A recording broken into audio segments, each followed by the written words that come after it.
ఇకపోతే కౌన్సిలింగ్ కోసం వెయిట్ చేసేటువంటి పేరెంట్స్ యొక్క పరిస్థితి మరో రకంగా ఉందన్నమాట. అమ్మా 2 లక్షల అని ఉదాహరణకి చాలా మిడ్ లెవెల్ కాలేజెస్ ఏదైతే ఉన్నాయో 1,50,000 సీటు పెట్టుకున్నాయి. వీళ్ళందరూ కూడా టాప్ 30లో కూడా లేనటువంటి కాలేజ్ కూడా 1,30,000 1,50,000 ఫీజు పెట్టుకునేసరికి మల్లారెడ్డికి ఇది పెద్ద వరంగా తయారైంది. ఎందుకంటే ఆడ 1,50,000 కొట్టే బదులు మల్లారెడ్డి ఈసీకి అయితే ₹1,00,000కి ఇచ్చేస్తున్నాడు, సిఎస్సికి కూడా 1,30,000 1,40,000 కూడా సీట్ ఇచ్చేస్తున్నాడు. ఎవడుంటాడు ఇంకాడ? ఇక్కడ చూస్తే పెద్ద సామ్రాజ్యం కనిపిస్తుంది. ఒక 50,000 మంది పిల్లలు కళకళలాడుతూ కనిపిస్తారు.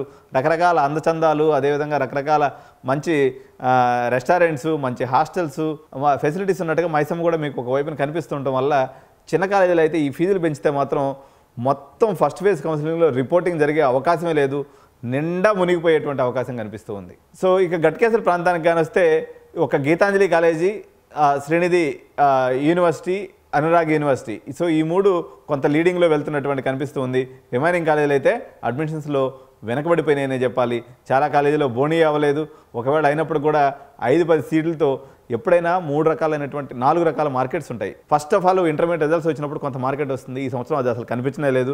ఎంసెట్ రిజల్ట్స్ వచ్చిన తర్వాత చాలా హోప్స్ పెట్టుకొని ఉన్నారు కాలేజ్ వాళ్ళు. కనీసం ఒక 100 సీట్లైనా నింపుకుందాం, ఒక 50 సీట్లైనా నింపుకుందాం అనుకున్నా కానీ పాపం వాళ్ళ ఆశలన్నీ అడియాసలు అయిపోయినాయి. చాలా కాలేజెస్లో 5-10 సీట్లు కూడా నిన్నటువంటి పరిస్థితి అయితే ఈరోజు మనకి స్పష్టంగా కనిపిస్తుంది. ఎందుకంటే ఫీజు క్లారిటీ లేకపోవడం ఇందుకు ప్రధాన కారణం అయితే యూనివర్సిటీస్ యొక్క దాడి, అదేవిధంగా మంత్రగాళ్ళు, మాయగాళ్ళు అయినటువంటి నెక్స్ట్ వేవ్ లాంటి వాళ్ళ యొక్క దాడి, అదేవిధంగా అదర్ స్టేట్ యూనివర్సిటీస్ యొక్క దాడి, 30 ఏళ్ల దాడిని ఎదుర్కొన్నటువంటి పరిస్థితి ఉంది mid level engineering colleges Telangana point of వ్యూలో. మరొక ఇంపార్టెంట్ న్యూస్ ఏముంది అంటే, ఎవరైతే డబ్బులు పెట్టుకొని మన అదర్ స్టేట్కి వెళ్ళాలనేటువంటి పేరెంట్స్ ఉన్నారో వాళ్ళకి రకరకాల రిజల్ట్స్ వచ్చేటువంటి అమృత యొక్క రిజల్ట్స్ వెయిటింగ్లో ఉన్నారు. మణిపాల్ యొక్క కౌన్సిలింగ్ కోసం వెయిటింగ్ నడుస్తూ ఉంది. అదేవిధంగా శివనాడార్ యొక్క యూనివర్సిటీ యొక్క కౌన్సిలింగ్ కూడా వాళ్ళు ఇంటర్వ్యూస్ కోసం పిలిచి వాళ్ళు కూడా అక్కడ స్టాల్ అయి ఉన్నారు.